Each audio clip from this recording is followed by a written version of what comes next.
काही पडलं नाहीये. जर खरं असतं तर सत्तेत नसून सुद्धा जे लोकांबरोबर राहतात ना आमच्यासारखी, ते खरे माणसं असतात. सत्ता नसून सुद्धा आपण एकमेकांना साथ दिली. मी असं म्हणत नाही की मीच तुम्हाला दिली, तुम्ही पण मला साथ दिली. तुम्ही पण मला लहानाचा माझा हात धरून मला आमदार बनवलं. मी ते कधीच विसरणार नाही आयुष्यभर. मी काय म्हणाली, माझं राजकारण सत्तेसाठी नाही आहे. मला त्याच्यात काही रसच नाही आहे की कोणाची नगर परिषद आणि कोणाची ग्रामपंचायत. मला चुकल्यासारखं वाटतं जेव्हा मी लोकांना भेटत नाही तेव्हा मला चुकल्यासारखं वाटतं. आज खरं तर आजची संध्याकाळ मला खुश वाटतंय, कारण का मी तुमच्यामध्ये आले. मी कालच पद्मजीला सांगितलं की उद्यापासून गाव भेटी घे. मला नाही जमत हे जुडवा जुडवी. खरं सांगते माहितीये सर, मला जुडवा जुडवीच राजकारण जमत नाही. मला तुमच्यामध्ये राहूनच माझं राजकारण नाही म्हणू शकत, माझं जीवन. आणि हे मला असं वाटतं आता हे माणसातला माणूस शोधायची वेळ आली. तुम्ही बघितले भाजपचे दिवस, तुम्ही काँग्रेसचे पण दिवस बघितले. आता तुम्हाला माणसांमधला फरक कळायला पाहिजे. मी हात जोडून विनंती करते, नाहीतर आपण आपल्या मुलांचं भवितव्यच राहणार नाही. स्वतःच्या पायावर कुल्हाड मारून घेऊ नका. आम्हाला दिसतंय काय होतंय, आम्ही सगळीकडे फिरतोय. कसं पैशाचा खेळ आहे.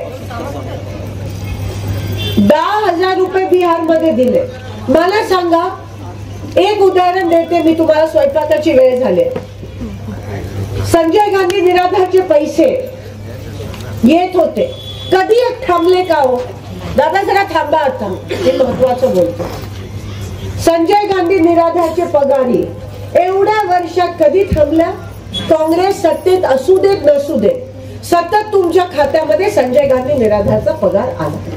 एका महिलेला तेच एक आशेचं किरण होतं, संजय गांधी निराधारचा पैसा. काँग्रेस सत्तेत असू देत नसू देत, दोन गोष्टी याच्यातून आहेत. लाडकी बहीण चे पैसे, हे लोक सत्तेत आले आणि पैसे थांबले. 10,000 रुपये बिहार मध्ये हे लोक सत्तेत आता आले, ते पैसे थांबणार आहे. आणि संजय गांधी निराधारचे पैसे जे एका महिलेचं जीवन होतं, ते बीजेपी सत्तेत आल्यावर ते पैसे आता बंद. ह्याला तुम्ही माणुसकी म्हणता? ह्याला माणुसकी म्हणता? आज अतिवृष्टीमध्ये तुमच्या इथे पण घरात पाणी गेलं, झाले का कोणाचे पंचनामे? मिळाले का तुम्हाला 10,000 रुपये? अजून नाही मिळाले. मिळाले का सांगा मला कोणाचे? किती वर्ष बीजेपी सत्तेत? 10 वर्ष. एवढंच जर ह्याला करायचं होतं तर इकडे धडाधड पैसे द्यायला पाहिजे होते. कोल्हापूरच आहे, त्यांची सत्ता आहे ना, दिल्ली पासून गल्लीपर्यंत त्यांची सत्ता आहे. का नाही केलं कोल्हापूर? 10 वर्ष दिलेत आपण त्यांना. आम्ही 5 वर्षात ते करून दाखवलं जेव्हा आमची सत्ता होती. 10 वर्ष यांनी काही करून दिलं नाही आणि परत त्यांना तुम्ही 5 वर्ष दिली. हा फरक आहे. आणि हे मला सांगणं गरजेचं वाटतं, सत्तेसाठी नाही पण अस्तित्वासाठी, तुमच्या भविष्यासाठी. भरकटून जाऊ नका व्हॉट्सअप युनिव्हर्सिटीवर. 4 दिन की चांदनी फिर अंधेरी रात. पैशासाठी हा सगळा खेळ चाललाय, तुमच्या सुख दुःखासाठी नाही.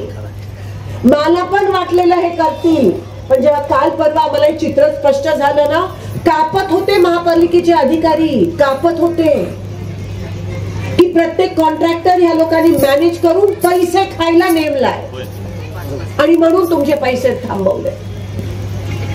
एवढं वाईट मी मान्य करते, काँग्रेसने काही जणांनी केलं असेल, पण एवढ्या खालच्या गलिच्छ पातळीला येऊन कधीच नाही.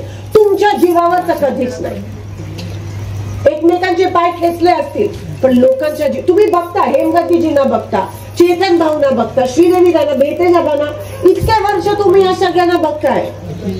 कधी तुम्हाला सोडून गेले नाही कोणी सत्तेसाठी, कधी पैसे कमावले नाही लोकांच्या जीवावर. आणि हे बघून मला वाईट वाटतं. म्हणून मी एवढीच आज मी हे काम करते. मी तुम्हाला सोडून कधीच गेली नाही, जाणार पण नाही.